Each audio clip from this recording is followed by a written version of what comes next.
Welcome again to YouTube channel Jejak LA. This episode is Cappadocia, Turkey.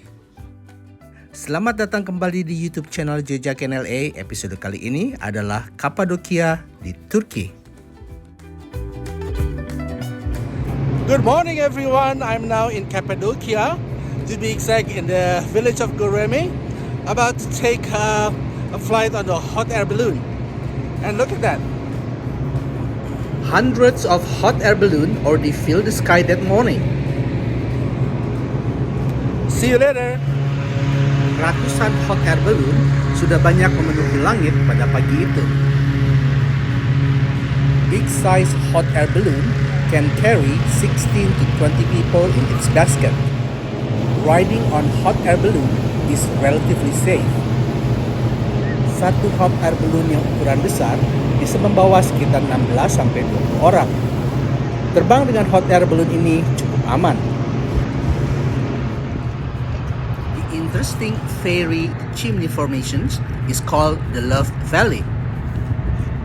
The Love Valley became popular because many couples proposed marriage here due to its romantic locations. Batu-batuan yang tinggi seperti cerobong asap ini disebut Love Valley atau Lembah Cinta. Lembah Cinta ini menjadi sangat terkenal karena banyak pasangan menyatakan kasihnya untuk menikah di tempat ini.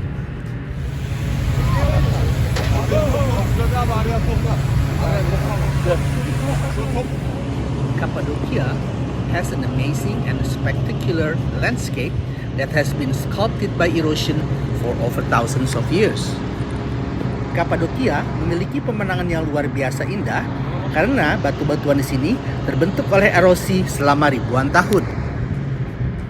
These cave-like dwellings dated back to the Byzantine period as far as the 4th century. Tempat tinggal di batu-batuan yang membentuk seperti gua ini dimulai di zaman Byzantine pada abad keempat.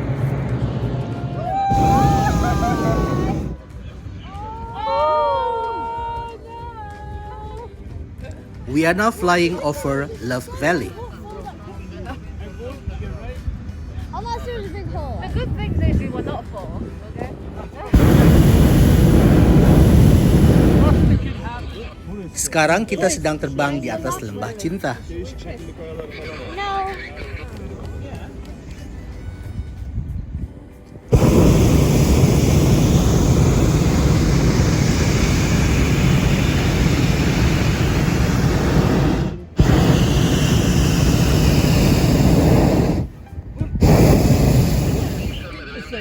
Pay 50 euro to go here, ain't you?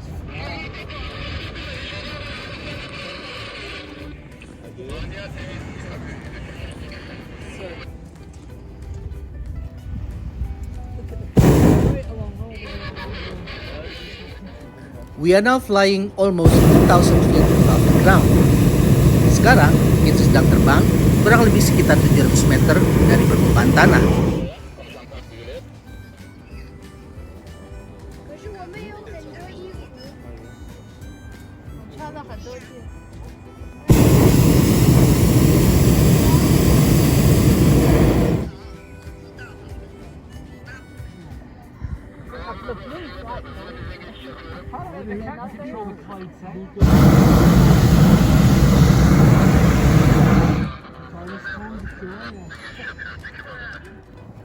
The convoy of the white cars below is actually our transportation that will pick us up at the place where the hot air balloon land. Konvoi mobil putih yang kita lihat di bawah itu sebenarnya adalah kendaraan yang akan menjemput kami di tempat di mana hot air balloon mendarat. Almost 1 hour we are in the air, it's now time to land. Hampir 1 jam kami di udara dan sekarang waktunya untuk mendarat. 3, 2, 1.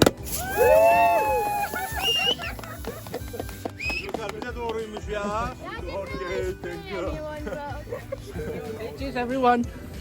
Cheers. Thank you for the safe flight. Cheers. Thank you. Bye.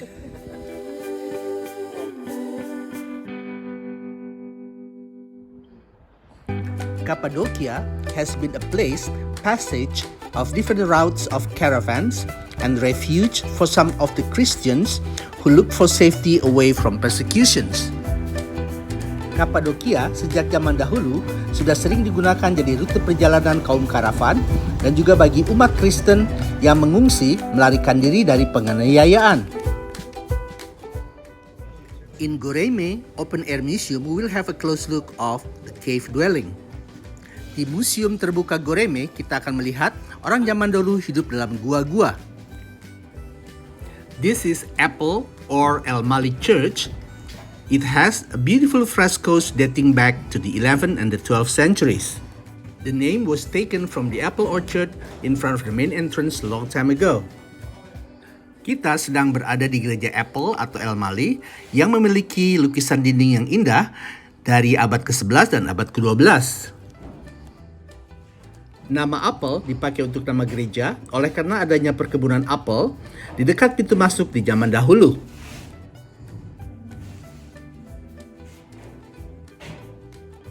The Christian community created a more complex structures and made cave churches out of these stones.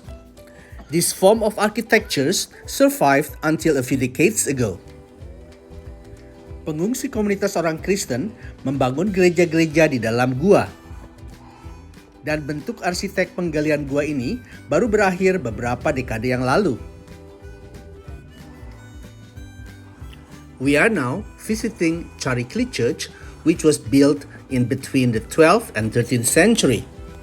The dome has well-preserved, colorful frescoes showing the hospitality of Abraham and the life of Jesus till he is crucified. Sekarang kita sedang berada di Gereja Charikli yang dibangun di antara abad ke-12 dan ke-13. Langit-langit gereja ini masih menyisakan lukisan dinding yang warnanya masih terawat yang menggambarkan kebaikan Abraham dan kehidupan Yesus sampai Yesus disalibkan. The next one is Dark Church, or in local language is called Karanlik Klise. It is called Dark Church because it has a very little light from outside. Yang berikutnya adalah gereja gelap atau dalam bahasa lokal disebut Karanlik Kilise. Nama gereja gelap oleh karena cahaya dari luar sedikit sekali masuk ke dalam gereja.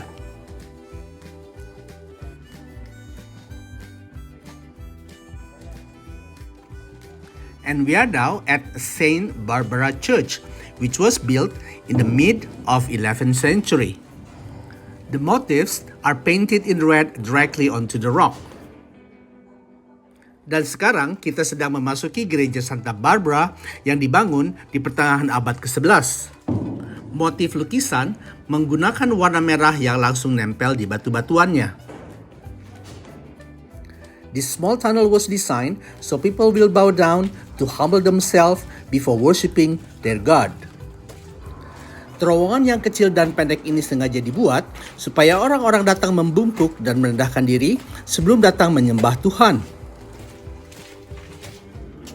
Estimated, there are around 600 churches carved from the soft Cappadocian rock and possibly many more that have not yet been discovered. Diperkirakan ada sekitar 600 gereja gua yang terbentuk dari batu-batuan di Cappadocia dan kemungkinan masih banyak lagi yang belum ditemukan. These cave-like dwellings and rock-hewn sanctuaries dated back to the Byzantine period as far as the 4th century. Tempat tinggal yang seperti gua di dalam batu-batuan ini dimulai dari zaman Byzantine di abad keempat. Today, what is left are these amazing troglodyte village, which among others can be seen in Goreme village. Di abad milenia ini, kita masih bisa melihat rumah-rumah gua seperti yang kita lihat di desa Goreme. Beside cave dwellings, there are a number of underground cities in Cappadocia, and one of them is in Kaymakli village. Selain rumah-rumah gua, di Cappadocia ditemukan juga kota-kota di bawah tanah yang sudah ribuan tahun, dan salah satunya adalah di desa Kaymakli. The Hittites and the Hittite settled down in this region in 2000 BC. Bangsa Hatti dan bangsa Hittit sudah ada di daerah ini sejak 2000 sebelum Masehi. History of the cave on the second floor. Second floor bigger, quiet place. storage area for drinks, to put water, wine, oil jars, for dried food. About 10 families share this storage area. This is storage area. There were about 50 storage areas in the underground for feeding Central Asia. Hittites carved out 2 floors for hiding and protecting themselves from enemies. Their enemies were Assyrians, Phrygians, sometimes Egyptians. Period of Ramses II, 4,000 years ago. Hittites escaped to Syria. They left the cave empty very long time, 700 before Christ. And then in the 2nd century after Christ, some Christians came here from Jerusalem, Jordan, Syria. Christians rediscovered this cave. They carved out 6 more to bury dead bodies. Because when they live here in wartime for a few months, 1% of population always died in here. Because of diseases, natural dying, because of accidents. So they buried dead bodies in the tombs. So this is the tomb. 8 tombs in total, 2 meters deep each of them. But dead bodies might cause bad smell, diseases. Therefore they mummified dead bodies like Egyptians. How? If somebody died here, they put dead body on the table. They took internal organs out, stomach, kidney, liver, intestine. They cleaned that body with boiling water with salt. Baptizing stone for baptizing Christian babies. The church has 2 altars. Main altar symbolizes Jesus Christ. Second altar symbolizes Virgin Mary. 2 special niches, each of them 2 meters deep. First niche to put water jar. They use water for baptizing babies. Second niche to put wine jar.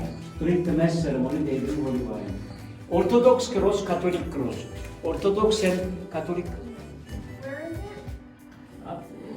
it? Now we are on the 3rd floor, underground church floor. Here they were making wine. Okay. There are places to keep grapes in straw baskets. Sometimes they put grapes here, they enter them. They press the grapes by feet. Grape juice flows down from all accumulated in the pot. They made wine. They block this entrance to the enemies. When the danger finished, they move it from right to the left open. It was easy to move the stone by people inside, because inside they left 2 free spaces to move the stone easily. Outside, no free space. Now we are on the 5th floor, last floor for visitors. However, there were 3 more floors further down before. That tunnel was leading down other 3 floors. After 10 meters, the rest of the tunnel collapsed down by erosion. Centuries ago collapsed down. So no possibility for visitors to go down other 3 floors. Other 3 floors, smaller, more moisture, difficult type conditions. This underground city in Kaymakli has more than 100 tunnels, 6 stories, and about 60 meters deep. Kota bawah tanah di Kaymakli ini memiliki lebih dari 100 lorong, 6 tingkat, dan dalamnya sekitar 60 meter. Religious family because of this symbol Holy Trinity. Father, Son, Holy Ghost, God, Jesus Christ, Gabriel. 10 people capacity. Grandfather, grandmother, father, mother, grandchildren. 3 generations live all together. From the underground cities, now we are heading toward Uchisar village. Dari kota bawah tanah, sekarang kita akan menuju desa Uchisar. Uchisar is another little troglodyte village which is around 15 minutes drive from Goreme. Uchisar adalah desa kecil dengan rumah-rumah gua yang letaknya sekitar 15 menit dari Goreme. In the past, during peaceful times, the caves provided home for the local. Pada masa damai tidak ada perang, rumah-rumah gua ini memberikan cukup kenyamanan bagi penghuninya.